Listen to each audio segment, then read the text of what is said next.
Oke, cek apakah suara saya terdengar dengan jelas? Ya, jelas Mas. Iya, jelas Kak. Oke, aman ya? Jelas Mas. Oke, sambil nunggu teman-teman yang masih belum join, saya akan langsung mulai aja deh. Pertama-tama saya ucapkan dulu selamat datang sama teman-teman sekalian, mas-mas mbak-mbaknya di pertemuan perdana kita di kelas praktikum untuk mata kuliah Rancangan Sistem Informasi Industri dan ERP. Sebelumnya, perkenalkan, nama saya Andi Muhammad Iskandar. Saya merupakan salah satu orang yang berada dalam tim asisten laboratorium teknik industri untuk di Universitas Mercu Buana ini. Dan kebetulan untuk kelas mas-mas mbak sekalian ini uh, akan diaslepi oleh saya. Mudah-mudahan untuk kedepannya kita bisa saling berkomunikasi dengan baik dan bisa menjalin hubungan dengan baik. Oke, uh, saya akan sedikit menjelaskan mungkin untuk sistem pelaksanaan praktikumnya. Mungkin untuk Mas Pramono, ada nggak Mas Pramono? Belum ada ya. Mungkin Mas Pramono sempat menjelaskan sedikit seputar pelaksanaan praktikum kita. Jadi di sini saya akan jelaskan lebih detail untuk masalah pelaksanaan praktikum kita ini. Jadi untuk pelaksanaan praktikum di mata kuliah perancangan sistem informasi industri dan ERP ini kurang lebih nantinya akan dilaksanakan sebanyak 5 pertemuan. Nah, untuk 5 pertemuan ini nantinya akan terdiri dari 3 pertemuan tatap muka secara online dan untuk 2 pertemuan sisanya akan menjadi untuk pengumpulan laporan. Jadi untuk pengumpulannya jadi rinciannya untuk pengumpulan laporan untuk pertemuan 1, 2, dan 3 itu kita penyampaian materi, pertemuan 4 itu nanti akan ada pengumpulan progres laporan, dan untuk pertemuan kelima adalah pengumpulan laporan yang sudah final dan sudah selesai. Di sini akan saya share dulu untuk uh, PowerPoint-nya sebentar.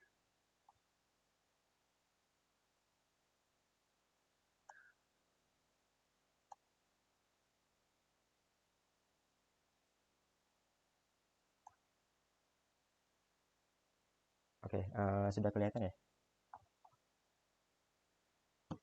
Oke, Sudah.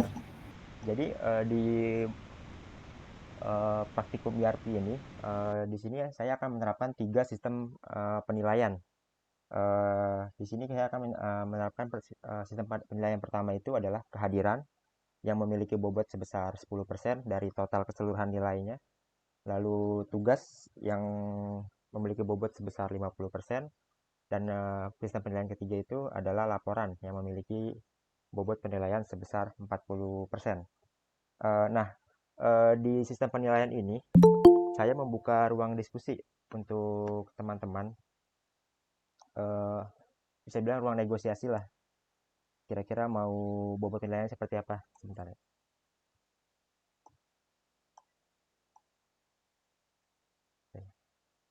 Nah, di sini kan sistem penilaian untuk bobot kehadiran adalah 10%, tugas 50%, laporan 40%.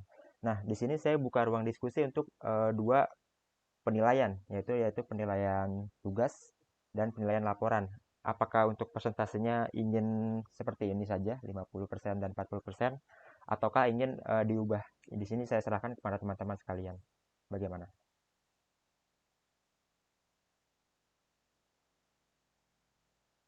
Bagaimana? Apakah sudah seperti ini saja atau misalkan pengen dirubah jadi 40-30 atau ini? Silakan.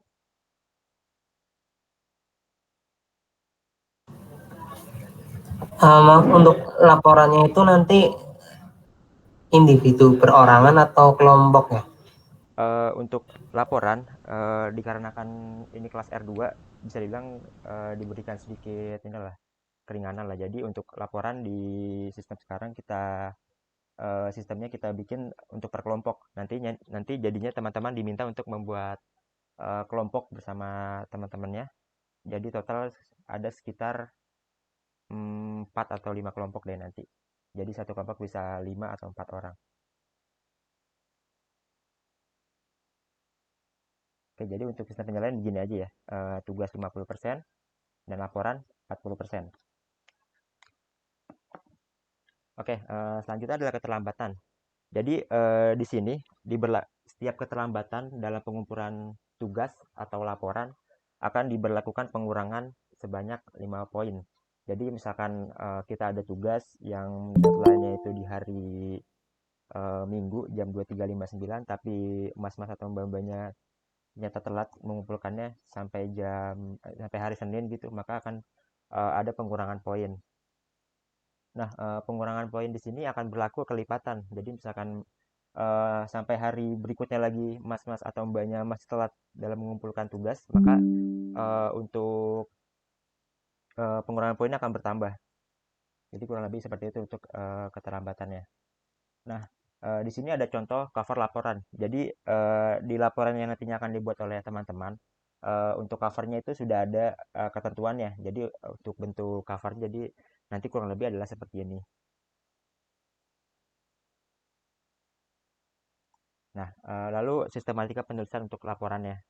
Jadi sistematika penulisan laporan ini kurang lebih seperti laporan pada umumnya, nggak terlalu beda jauh mungkin, tapi ada sedikit perbedaan aja di bagian eh, ini seperti contohnya adalah modul publisher ini untuk laporan satu nanti. Nah, untuk sistem laporan ini seperti yang saya bilang tadi nantinya akan dikumpulkan di minggu kelima. Tapi untuk laporan ini teman-teman sudah bisa nyicil dari minggu pertama atau kedua karena laporan ini nantinya akan terdiri dari uh, output dari setiap bab. Jadi untuk contoh laporan kurang lebihnya adalah bentar.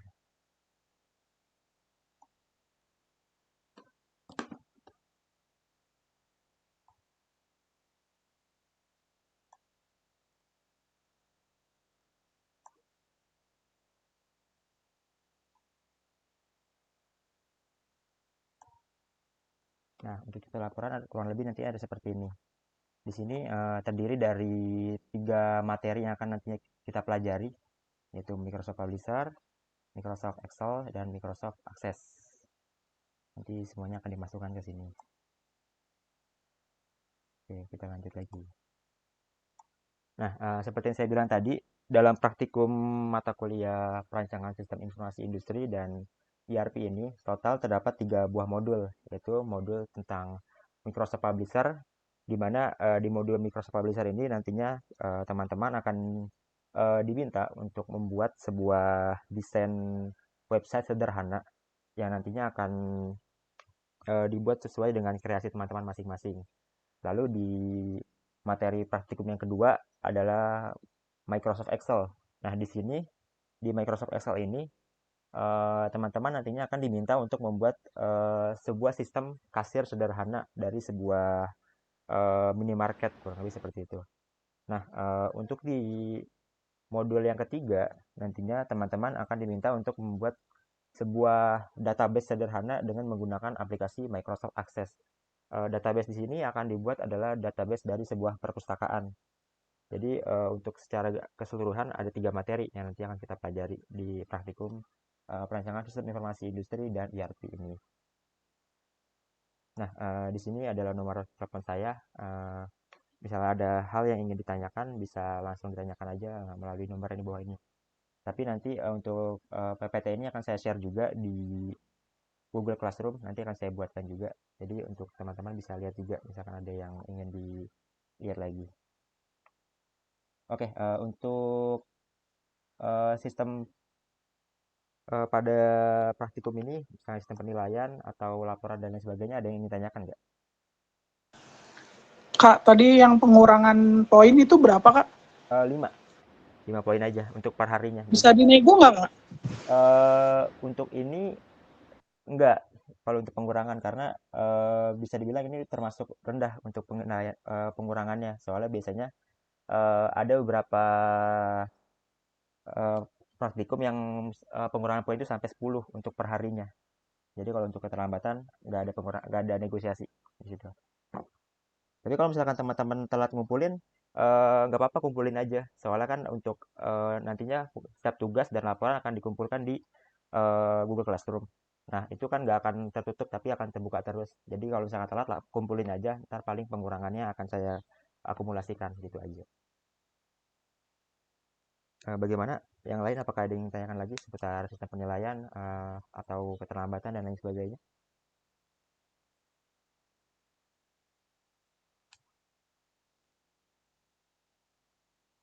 Saya rasa sudah cukup jelas ya untuk sistem penilaian dan lain sebagainya. Maksimal pengurangan keterlambatan berapa, Mas?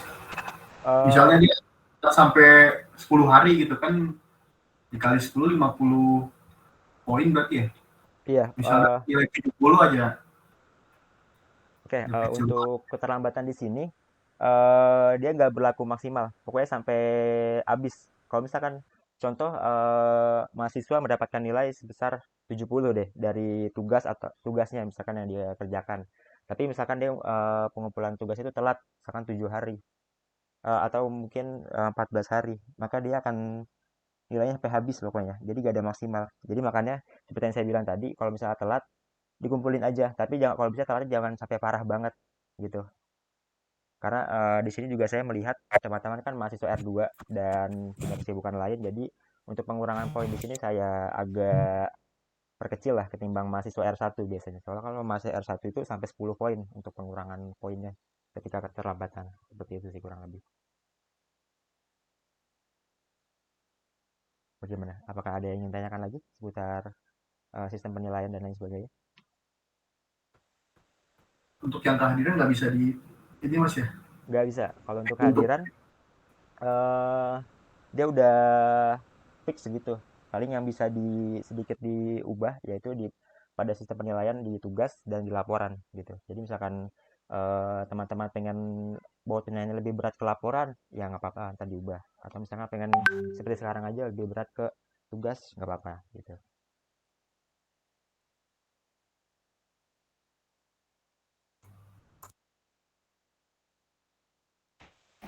Kakak mau tanya, Oh ya, silakan. itu untuk tugasnya itu tugas individu atau kelompok juga ya? Kan tadi laporannya kelompok tuh. Terus kalau tugasnya kelompok atau individu tuh, Kak? Oke, jadi untuk tugas itu sifatnya individu. Nanti jadi sistemnya seperti ini. Di sini saya ambil contoh di modul ke-1. Nah, ini akan modul ke-1 ini membahas tentang Microsoft Publisher. Jadi nanti di sini setiap mahasiswa diminta untuk membuat sebuah desain website dari sebuah online shop. Nah, nanti setelah semua anggota kelompok atau semua mahasiswa membuat, nanti di antara desain website yang sudah dibuat oleh setiap anggota kelompok tersebut dipilih kira-kira yang desainnya paling menarik, yang paling bagus itu yang mana. Nantinya akan dimasukkan ke dalam laporan. Jadi salah satu aja untuk di laporannya. Tapi kalau untuk tugas semuanya membuat, karena itu kan nanti ada penilaian juga gitu kurang lebih. Gitu. Oke, Kak. Makasih ya, Kak. Oke. Bagaimana? Apakah ada yang ingin ditanyakan lagi? Permisi Mas, mau nanya. Oh ya, silakan. Tadi kan itu tugasnya membuat desain ya. Iya, iya. Nanti tuh ada tutorialnya nggak Ada. untuk Setelah ini cara-caranya itu? saya akan berikan tutorialnya. Nanti juga akan saya videokan dan akan saya berikan juga di Google Classroom. Nanti juga saya akan memberikan contoh sih. Jadi nanti mas-mas bayar kurang lebih tinggal ngikutin aja gitu. Oke, makasih Mas. Oke. Oh iya, bicara seputar kehadiran, untuk kita kan total tadi ada 5 pertemuan. Nah, untuk kehadiran di pertemuan keempat dan kelima, kan kita gak ada pertemuan tatap muka online. Jadi di pertemuan keempat dan kelima, kehadiran akan diambil dari pengumpulan progres laporan dan pengumpulan laporan akhir, begitu. Jadi nanti di pertemuan keempat gitu, kan itu ada pengumpulan progres laporan. Misalkan ada kelompok yang nggak ngumpulin progres laporannya, maka di situ otomatis semua anggota kelompok akan dianggap tidak hadir pada pertemuan tersebut. Jadi seperti itu.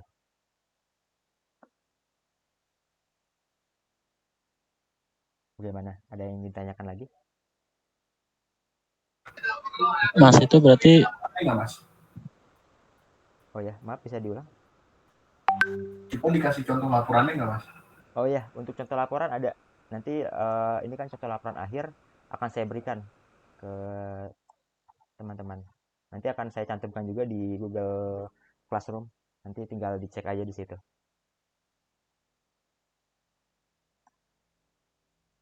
Ada lagi yang ingin ditanyakan seputar sistem penilaian?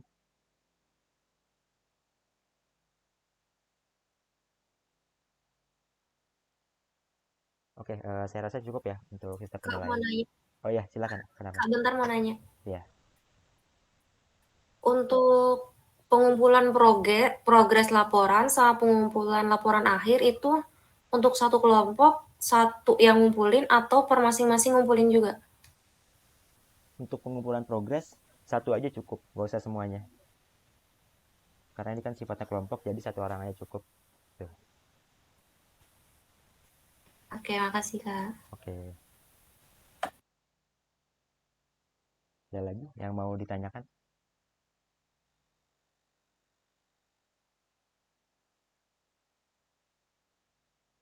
Oke, mungkin saya rasa cukup ya untuk sistem penilaian dan lain sebagainya. Jadi untuk sistem penilaian di sini akan kita sepakati untuk kehadiran 10%, tugas 50%, dan laporan 40%. Jadi mungkin untuk itu. Oke, mungkin di sini saya akan lanjut ke tutorial cara pembuatan sebuah website dengan menggunakan aplikasi Microsoft Publisher. Oke, bisa terlihat ya. Oke, mungkin di sini saya nggak akan terlalu banyak mencontohkan juga karena sebenarnya nggak terlalu ribet juga sih, tapi saya akan banyak menjelaskan aja. Jadi gini, di tugas modul pertama ini kita kan akan membahas modul tentang Microsoft Publisher. Di sini nanti teman-teman akan diminta untuk membuat sebuah desain website dari sebuah online shop dengan menggunakan aplikasi Microsoft Publisher. Nah, Microsoft Publisher ini sebenarnya bisa dibilang memiliki sedikit kelebihan lah jika dibandingkan dengan aplikasi desain website yang lain, di mana dia memiliki ukuran aplikasi yang lebih ringan tentunya dan dia bisa dikerjakan secara offline. Tapi konsekuensinya memang kita tidak bisa terlalu bebas dalam merubah setiap interface yang ada di sini. Nah, untuk template website ini biasanya nggak di semua versi publisher ada, cuma nantinya template ini akan saya berikan kepada mas-mas mbak-mbaknya, jadi nanti tinggal download aja di Google Classroom. Nah, di tugas pertama kali ini nantinya teman-teman akan diminta membuat sebuah desain website. Nah, untuk websitenya ini adalah website dari sebuah online shop. Nah, online shop ini nanti untuk barang yang akan dijual nanti akan ada kategori-kategorinya. Jadi nanti setiap teman-teman menjual barangnya itu nggak boleh sama gitu. Jadi ntar ada kategori besar berupa misalkan barang-barang elektronik, misalkan makanan, lalu minuman. Nah, dari kategori tersebut ntar teman-teman barang-barangnya nggak boleh sama. Misalkan kita kategorinya makanan, maka misalkan satu jual makanan kering gitu, misalnya kayak seperti keripik kentang. Nah, yang lainnya lagi nggak boleh pakai keripik kentang lagi, pakainya yang lain lagi, kayak misalkan keripik usus atau lain sebagainya. Jadi seperti itu. Nah, untuk di sini kan kalau bisa kita lihat ada banyak ya untuk ininya. Ada home, about us, contact us, product list, service list, calendar, project list, dan lain sebagainya. Nah, di sini nantinya teman-teman nggak akan pakai semuanya. Jadi nanti diperintahkan teman-teman hanya pakai beberapa aja. Nah, di sini adalah salah satu contoh desain website yang sudah ada. Di sini teman-teman hanya perlu membuat sampai ke tahap produk list saja. Jadi hanya membuat 4 aja, yaitu home, about us, contact us, dan produk list. Oke, di sini kita bisa lihat ada title. Nah, di sini teman-teman diperintahkan untuk memasukkan nama toko dari produk teman-teman. Jadi misalkan kita lihat di contoh ada di sini Swakabek. Di sini tokonya bergerak di bidang penjualan tas. Lalu di sini ada tagline. Jadi di sini teman-teman juga diminta untuk memasukkan tagline atau jargon. Jadi misalkan teman-teman ingin membuat website makanan, maka dibuatlah sebuah jargon yang bisa dibilang mencerminkan dari si makanan tersebut. Lalu selain itu di sini teman-teman juga diminta untuk membuat desain dari si website tersebut. Nah, untuk desain ini teman-teman dibebaskan sebenarnya untuk membuat desainnya. Misalkan mau cuman gambar bulan doang atau gambar bintang doang nggak apa-apa. Cuman dari desain ini juga nanti ada penilaian tersendiri. Jadi kalau misalkan membuat logo atau desain website sederhana, maka penilaiannya pun akan beda kurang lebih. Lalu selain dari logo, di sini teman-teman juga diminta untuk membuat deskripsi sederhana dari bisnis teman-teman. Jadi kalau di sini dia seperti deskripsi sederhana dan kalimat sapaan lah untuk para calon customer dari online shop teman-teman. Oke, selanjutnya ada di bagian about us. Di bagian about us ini, di sini teman-teman diminta untuk menjelaskan secara cukup rinci lah dari desain teman-teman, dari website teman-teman tersebut. Kayak contohnya di sini adalah toko tas, maka dia menjelaskan seputar tas dan kira-kira kapan toko ini berdiri. Oh iya, untuk di setiap halaman, nanti di sini teman-teman akan diminta untuk masukkan juga kontak us. Nah, jadi seperti ini. Nanti untuk nomor telepon teman-teman bisa masukkan aja random nomor teleponnya, acak nggak masalah. Lalu untuk ini juga bisa masukkan secara acak. Lalu untuk emailnya pun email yang bukan email sesungguhnya juga nggak masalah. Jadi email hayalan gitu kurang lebih. Nah, di selanjutnya adalah bagian kontak us. Nah, di sini teman-teman diminta untuk memasukkan lah kurang lebih kira-kira online shop ini ada di mana aja membuka ininya. Seperti contoh di sini di WhatsApp dia pun ada, di Instagram ada, di Tokopedia, Shopee dan Bukalapak pun ada. Nah, lalu di sini juga dimasukkan screenshot dari Google Maps. Di sini ada bisa dibilang alamat toko offline dari si toko tas tersebut. Nah, untuk alamat ini teman-teman bisa masukkan aja secara acak. Itu jadi nggak perlu alamat asli, nggak masalah. Oke, sebelum itu saya lanjutkan, ada yang mau tanyain dulu nggak?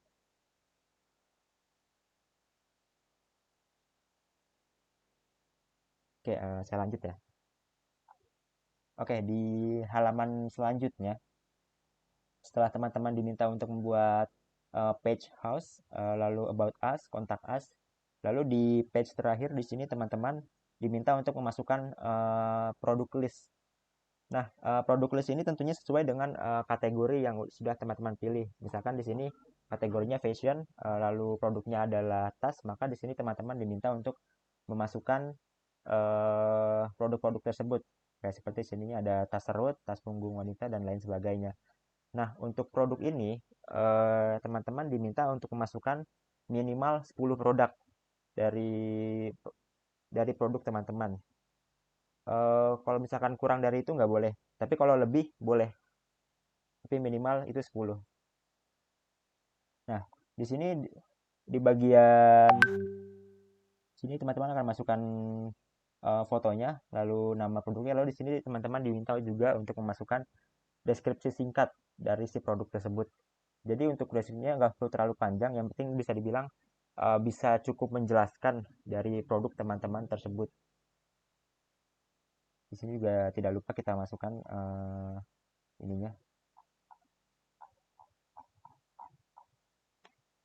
Nah, jadi sebenarnya untuk tugas pada modul pertama ini nggak terlalu ribet ya, sederhana. Yang penting di sini teman-teman diminta untuk membuat websitenya itu sekreatif mungkin, sebagus mungkin, karena itu akan ada penilaian sendiri. Nanti untuk template-nya akan saya berikan seperti ini. Nanti selebihnya tinggal teman-teman kreasikan aja untuk desain website-nya masing-masing. Dan untuk kayak kategori produknya nanti akan saya buatkan untuk nama-namanya. Nanti akan saya kirimkan ke ketua kelas untuk list produknya tersebut. Untuk list kategorinya. Kira-kira ada yang mau ditanyakan nggak? Kategori produk bukan kita yang nentuin ya Mas ya? Enggak, nanti sudah saya tentukan untuk kategori produk. Nanti dari kategori produk tersebut Untuk produknya teman-teman tinggal menentukan aja. Misalkan Masnya dapat kategori produk elektronik. Nah, ntar untuk produknya tinggal Masnya nentuin. Misalkan mau handphone kah, atau mau komputer, atau lain sebagainya. Jadi itu. Ada yang mau ditanyakan lagi?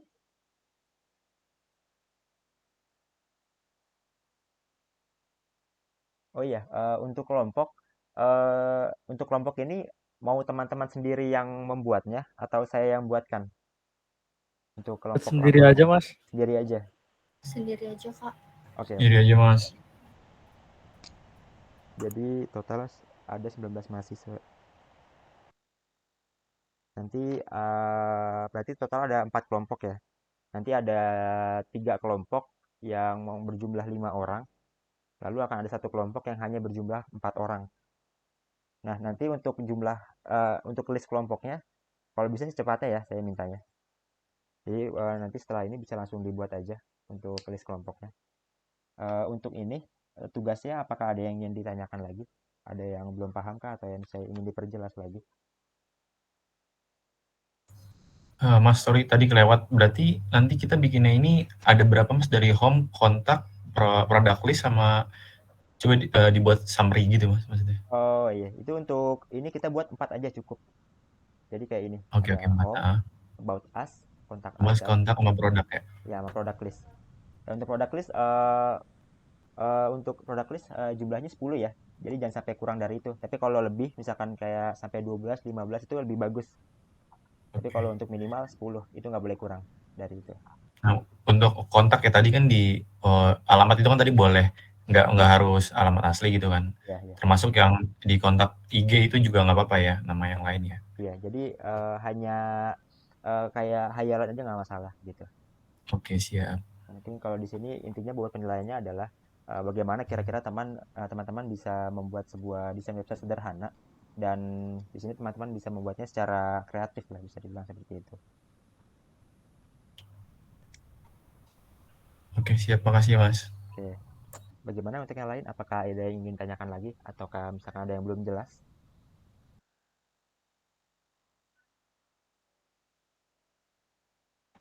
Kak, ini tugasnya kalau dikasih tugas itu ngumpulnya kapan, Kak?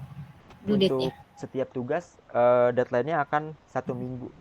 Jadi misalkan tugas ini akan di post hari ini, sekarang hari Minggu ya, maka deadline-nya akan di hari Sabtu.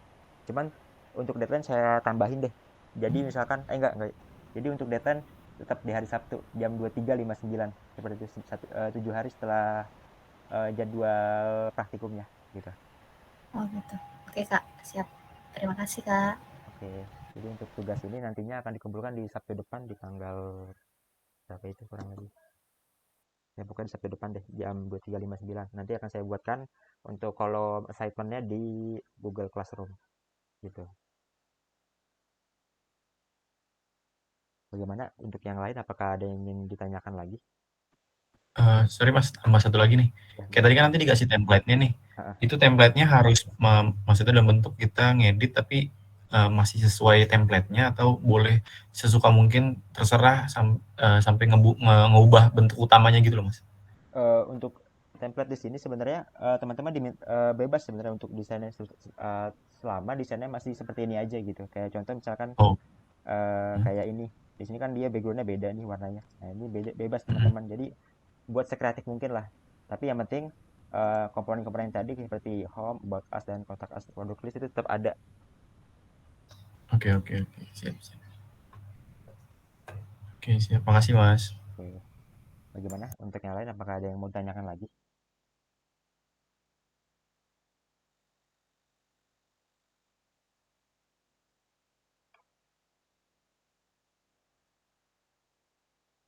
Oke, kalau tidak ada, mungkin itu aja dari saya.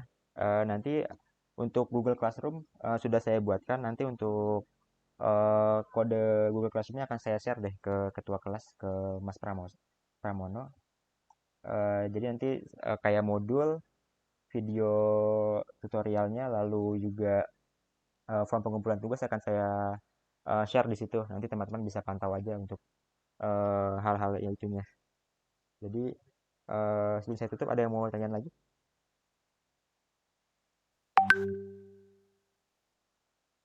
Oke, nggak ada ya berarti. Jadi untuk pertemuan pertama kita mungkin itu saja. Nggak terlalu banyak sih harus yang disampaikan, karena memang untuk pertemuan pertama untuk tugas juga nggak terlalu ribet. Untuk pengumpulan tugas, saya bilang tadi jangan telat ya kalau bisa. Tapi kalau misalkan udah telat, kumpulin aja, nggak masalah. Karena kan pengumpulan poinnya juga nggak terlalu besar sebenarnya. Jadi jangan sampai nggak ngumpulin sama sekali. Karena untuk di praktikum ini, kalau nilainya sampai hancur, bisa dibilang ini akan berpengaruh juga sih sama kelulusan teman-teman di mata kuliahnya nanti. Jadi mungkin itu aja sih pesan dari saya. Jika gak ada yang mau ditanyain lagi, mungkin itu aja yang bisa saya sampaikan pada hari ini. Kalau misalkan ada yang mau ditanyain lagi, bisa kontak saya aja langsung di nomor tadi. Nanti saya akan share PPT-nya di Google Classroom, atau misalkan mau chat saya pribadi di Google Classroom juga nggak masalah. Gitu. Mungkin itu aja yang bisa saya sampaikan. Kurang lebihnya mohon maaf. Wassalamualaikum warahmatullahi wabarakatuh. Waalaikumsalam. Waalaikumsalam. Terima kasih. Oke, baik semuanya.